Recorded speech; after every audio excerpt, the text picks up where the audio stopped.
vuelta en tu programa Conciencia Auditiva, conmigo como siempre mi buen amigo el doctor Carlos Barmulán. Y mi querido amigo el maestro Gerardo Alvarado Hierro. Hablemos del G20, perspectivas. Esta semana se reúnen en Hamburgo, en Alemania, el día jueves y viernes, y todavía hoy algunas reuniones, los líderes de los 20 países más industrializados o más económicamente relevantes en el mundo.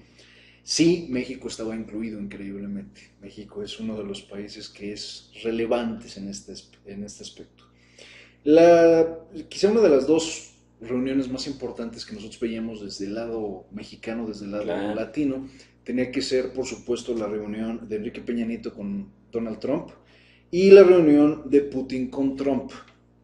Entonces empezaremos ¿Qué será como el hit y a nivel internacional? O sea, ¿qué iba a pasar, no, en el intercambio de Trump-Putin, ¿no? Después de todos los escándalos que han habido con respecto a los hackers que habíamos hablado en el primer bloque, ¿no? Con toda esta hackeada, con todo este espionaje, pues, ¿qué había pasado? Entonces vamos a dar un panorama muy general sobre cómo funciona esta situación y por qué todo lo que pasó en el G20 desde el miércoles es interesante. De inicio, Donald J. Trump nunca había ocupado un cargo público en su vida. Este es un tipo que se volvió magnate debido a sus operaciones altamente riesgosas con capitales altamente dudosos en muchas partes del mundo. Hay operaciones en Uzbekistán con las mafias, hay operaciones en Rusia, en Siria incluso hay operaciones. Él ya conocía a los rusos. Sí, claro, ¿no? Él estuvo metido en todos lados. Encontraron un video recientemente de Ivanka que está posteando desde el Kremlin, bueno, desde enfrente del Kremlin, en un hotel hermoso que se llama el Hotel Nacional.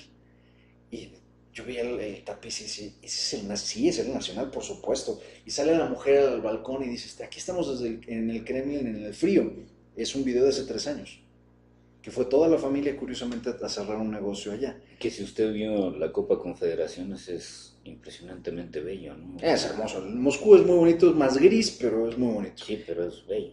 Ahora, ¿quién es Trump? Trump es un tipo de negocios, ha hecho negocios riesgosos, se ha declarado en bancarrota 2 veces, ha reventado casinos 2 veces. Es un alemán en tercera generación. Es un alemán en tercera generación, de hecho el apellido original era Trump, con F al final. Sí, lo creo. Su padre hizo algunos negocios a favor de los nazis, durante la época de los nazis. Después hizo negocios en contra de los nazis y fue lo suficientemente astuto de mantenerse al margen durante el resto de la conflagración. Él había movido pertrechos y más allá, es algo que a Trump no le gusta revelar. Del lado de Putin, Putin es un tipo que estudia en la KGB, en la universidad de la KGB, porque la KGB tiene su propia universidad. Termina con un grado de licenciado en Comunicaciones y Relaciones Exteriores, habla perfecto inglés, aunque no le gusta admitirlo, y habla perfecto francés. Putin en particular... Y yo digo, siempre he pensado, es temible. Temible, no, temible. Antes de cumplir los 30, Putin ya había matado a 3 personas a mano limpia. Putin es experto en Sambo, que es un arte marcial netamente de la Unión Soviética, desarrollado durante los años 20. Fascinante el Sambo, si nunca lo ha checado, véalo, es muy interesante. Putin, como experto en artes marciales y como experto en comunicaciones exteriores y, bueno, en relaciones exteriores, fue absorbido por el gobierno primero de Mikhail Gorbachev como un asesor menor. Y logra permanecer durante los años de la perestroika, la caída del muro, y después... Tiene que haber sido jovencito. Sí, un jovencito. Sí, y después la renuncia de Mikhail Gorbachev y la transición a Boris Yeltsin. Yeltsin entra al poder a finales de 1991 en lo que fue un golpe de estado fallido y después la renuncia de Mikhail Gorbachev. Entra Yeltsin al poder y pues Yeltsin se convierte en un títere de los gringos. Esa fue una parte que a nadie le gustó. Yeltsin pierde el apoyo de los caradura del sistema y lo que hicieron fue que los caradura del sistema, los generales, los líderes, comandantes, etcétera, se fueron gradualmente convirtiendo en oligarcas. Y es una época, y hay un trazo paralelo, es una época donde ya empezamos a escuchar mucho de la mafia rusa. O sea, la mafia rusa, o sea, ante esta escisión y esta posibilidad del negocio que estaba ahí, empiezan a surgir grupos que seguramente existían, pero empiezan a tener la fuerza que no habíamos visto que tienen, ¿no? Crecen y crecen y crecen y las mafias se apoyan de los gobernantes y entran en este cónclave que estamos muy familiarizados en México, en esta unión y esta yuxtaposición de lo público y lo privado, lo Ujú. público siendo el gobierno y lo privado siendo los narcos. Ujú. Y nada más que ya no se hacen narcos, ya se hacen grupos de poder que venden armamento a todo el mundo. Entre 1991, que Yeltsin toma el poder, y 1997, que Yeltsin ya vive permanentemente alcoholizado, solo en ese trazo de 6 años, porque Yeltsin se degeneró y se degradó por completo. Ahorita Sí. cuento esa burla, pero entre 91 y 97 los rusos vendieron aproximadamente 400 millones de AK-47 o cuernos de chivo en todo el mundo. Estos son millones de armas que rebotaron hacia Asia, México, Pacífico, África, norte de África. ¿Recuerdan el conflicto de los años 90 de la separación de Yugoslavia, cuando Yugoslavia se están matando serbios y croatas? Adivinen quién proveyó las armas y la otra mitad la estaba vendiendo Estados Unidos. El mundo entero se volvió un absoluto caos una vez que las dos superpotencias, Estados Unidos y Rusia, al quebrarse el conflicto no declarado y no abierto, la Guerra Fría, al terminar la Guerra Fría, uno se dedicó a vender sus propias armas ya acumuladas y el otro hizo exactamente lo mismo, nada más que fueron distintos grupitos y oligarcas. Estos nuevos ¿Qué tan oligarcas importante era, rusos por ejemplo, la producción de armas en Rusia. en Rusia? Porque, por ejemplo, hay países que han hecho armas como los checos, Sí. ¿no? O No, sea, los checos lo elevaron a un arte, es una cosa brutal la manufactura checa.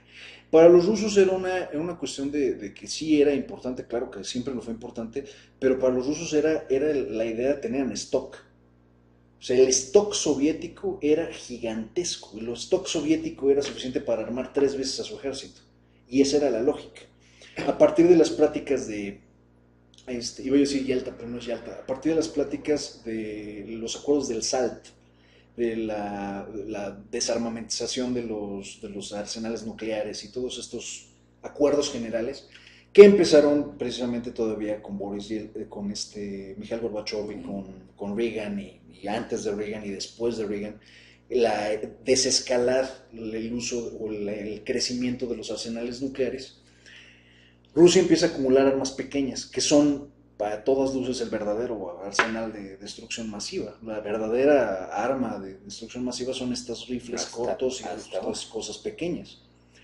Rusia sigue creciendo, Boris Yeltsin empieza a degradarse de una forma increíble. Se decía que Boris Yeltsin tomaba aproximadamente 2 botellas de vodka en la mañana. Para las 12 del día, 2 de la tarde, Boris Yeltsin estaba fundido. Despertaba a las 8 o 9 de la noche y frecuentaba un burdel. Este era muy famoso, que estaba cerca de la famosa prisión de Lubyanka. La prisión es muy interesante porque es un edificio enorme que dicen que son los 8 pisos que se ven y son 16 pisos hacia abajo. Y dada la infraestructura y el tipo de construcciones que tiene Rusia, no es difícil de creerlo. Casi a un lado, a y 2 cuadras. tampoco es difícil de creer que nadie se les haya escapado, mientras aquí todo el mundo se Era un escapa. bloque, era Se una cosa escapa, horrible. hace motines y matan a 28. 28 en Acapulco, horrible. Entonces, Yeltsin iba a un burdel en la tarde, se volvía a alcoholizar, etc. De hecho, Yeltsin llega a un punto en el que ya Yeltsin no es funcional. Y el primer ministro de Relaciones, que fue ascendiendo todos los rangos posibles y se quedó como su primer ministro, y de facto era quien gobernaba Rusia, era Vladimir Putin. Putin era el poder detrás del poder. Era quien tomaba las decisiones, daba la cara por Yeltsin y quien los Estados Unidos sabía que iba eventualmente a tomar el poder. Y como, bueno, y ahí me parece que le viene la figura de Arnaldo Córdoba, un hombre fuerte, un hombre fuerte, Muy fuerte. fraguado en la inteligencia dentro de esa relación. Entonces, el caso de Yeltsin y el caso de Vladimir Putin y la forma en la que Putin asume el poder en Rusia ya de forma definitiva es interesante. Putin es un tipo que está entrenado en tácticas de contraespionaje, en cómo finalmente manipular personas y cómo lograr que estas personas trabajen para él. De eso es de lo que se trata el espionaje. Durante buena parte de los años 90, Putin se pasó cimentando su poder hasta llegar al punto de convertirse en el primer ministro o el equivalente al presidente y después finalmente el presidente para inicios de 1997. Desde el 97 hasta el día de hoy, Vladimir Putin ha sido el líder soviético, bueno, líder de Rusia, indiscutible. Se le atribuyen por lo menos 80 asesinatos, de disidentes políticos, de periodistas y de personas que han estado en contra de su gobierno, de su régimen, de su forma de hacer política. Ha estado 3 veces en campañas de reelección o en campañas de elección. Yuri Gasparov, uno de los, vamos a decir, hombres más brillantes del mundo, un gran maestro de ajedrez, fue uno de los personajes que alguna vez intentó competir contra él. El arma de elección de Putin es el veneno, ha envenenado a varios de sus disidentes políticos. Es un tipo durísimo. Entonces, una de las reuniones que más llamaba la atención era la reunión entre Vladimir Putin y Donald Trump. La reunión de Trump y Putin iba a tener lugar el día viernes. Esta reunión iba a ser en el marco del G20 y era una reunión muy particular porque solamente iban a poder entrar a esta reunión 2 personas. Es decir, además de Vladimir Putin, iba a entrar su encargado de relaciones exteriores, por así decirlo, Sergei Lavrov, y del lado de Estados Unidos un personaje que es el secretario del Exterior o el secretario de la Política Exterior de Estados Unidos, que es Rex Tillerson. Hay varios motivos por los cuales se pudo haber constituido esta reunión tan en secreto, más bien tan de 4 personas, sin cámaras, sin relatores, sin nadie que tomara notas. Y es que de alguna u otra forma lo que se quería evitar es que hubiera dobles mensajes. De vuelta en febrero de este mismo año 2017, los rusos tuvieron una reunión, sobre todo el embajador de Rusia, junto con otras personalidades, con Trump en la Casa Blanca. La Casa Blanca prohibió la entrada de determinadas de cámaras o de que se filmara y la prensa norteamericana no filmó el evento. Pero estos hábiles rusos convencieron a Trump de sacar unas fotos como recuerdo. Después filtraron estas fotos y se vio la cara de Trump sonriendo y como que intercambiando chistes con los rusos. Esto solo ha alimentado el rumor de que Rusia finalmente intervino en la elección de Trump del año 2016. Entonces, en el marco de todo esto, se reúnen casi en secreto 4 personas en el G20, sin dejar prensa ni relatores, y vuelven a despertar muchas preguntas. Algunas de las cosas que se dicen es sobre la elección de Estados Unidos, que lo van a dejar ir para poder tener buenas relaciones. Se habla de bloqueos económicos y de sanciones que tiene Estados Unidos sobre Rusia por el hecho de que Rusia se comió Crimea o un pedazo de Ucrania.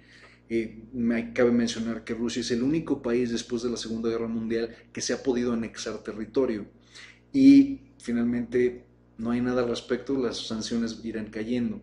Después se habla de Siria y de cómo los 2 gobiernos irán saliendo de Siria para finalmente permitir una paz.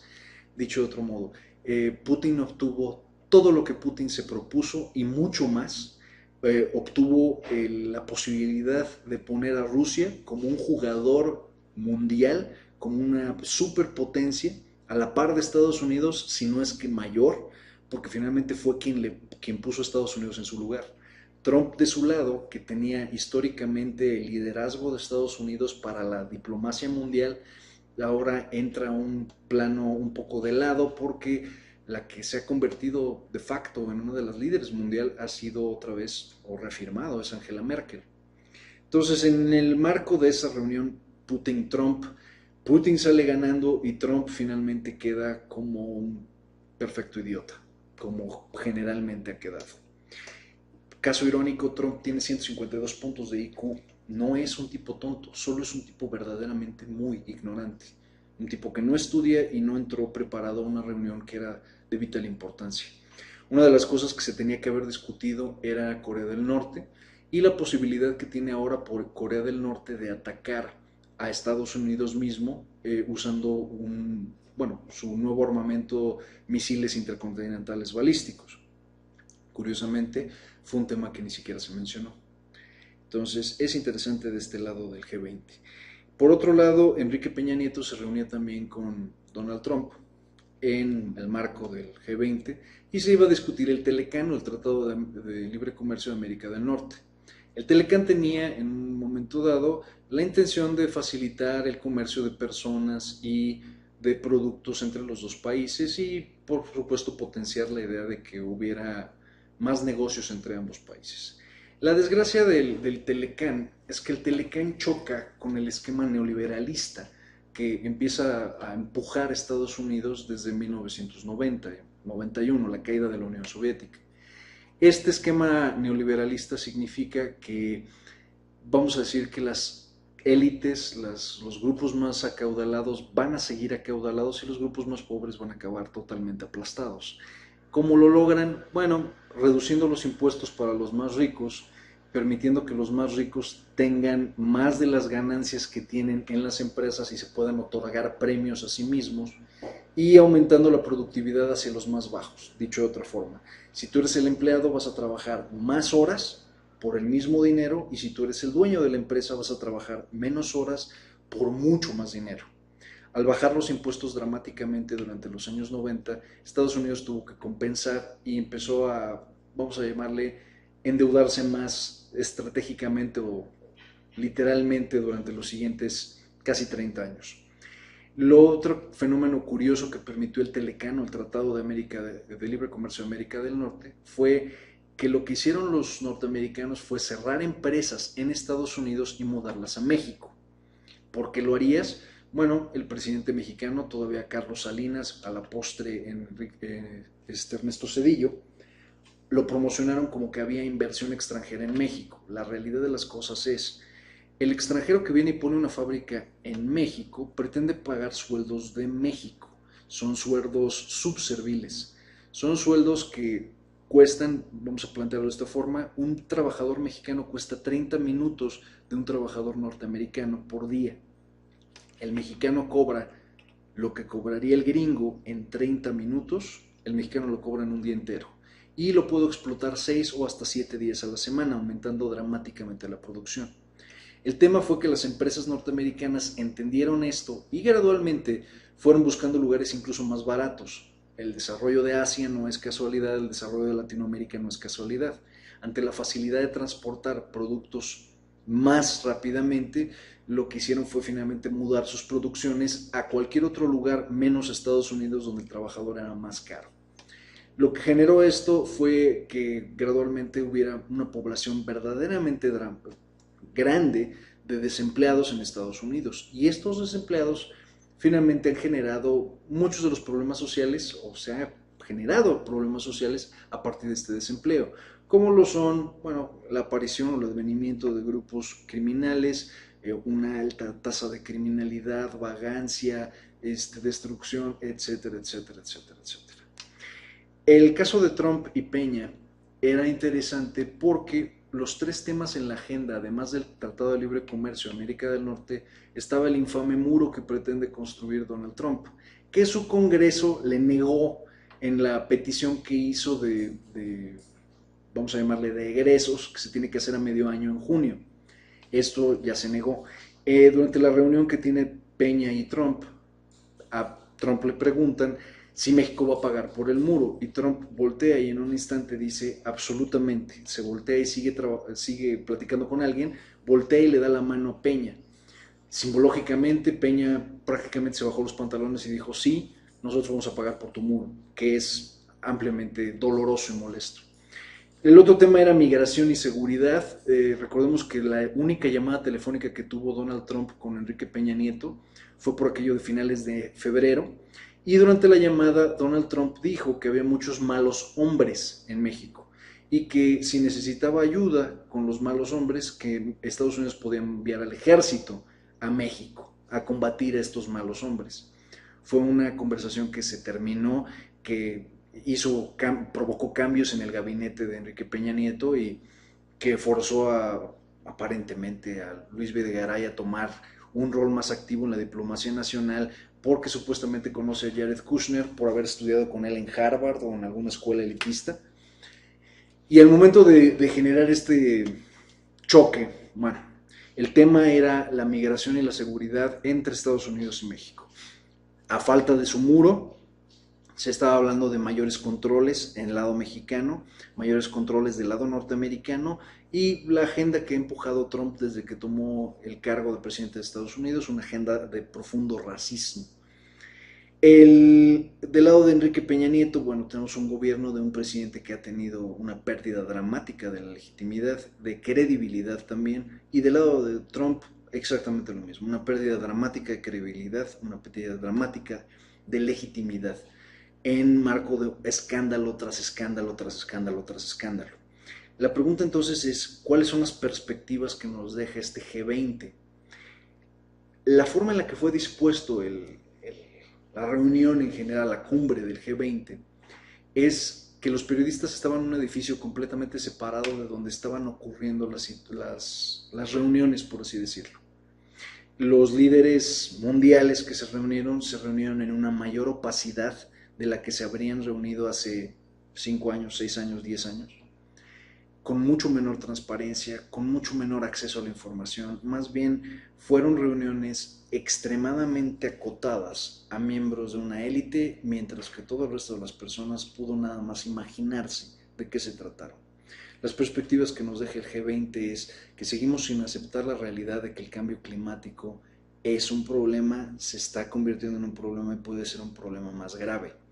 Sin aceptar la realidad de que estos gobiernos de ultraderecha, conservaduristas, que siguen apoyando la idea de que las economías deben de gotear de arriba hacia abajo, no están entendiendo tampoco la realidad. Y esto, si no cambia pronto, podría avecinar una segunda era de revoluciones, como las ocurridas a finales de los 1800, durante los 1800 y a inicios del siglo XX. Es demasiado pronto para un cambio sistémico total, pero es probablemente la perspectiva que nos deja el G20.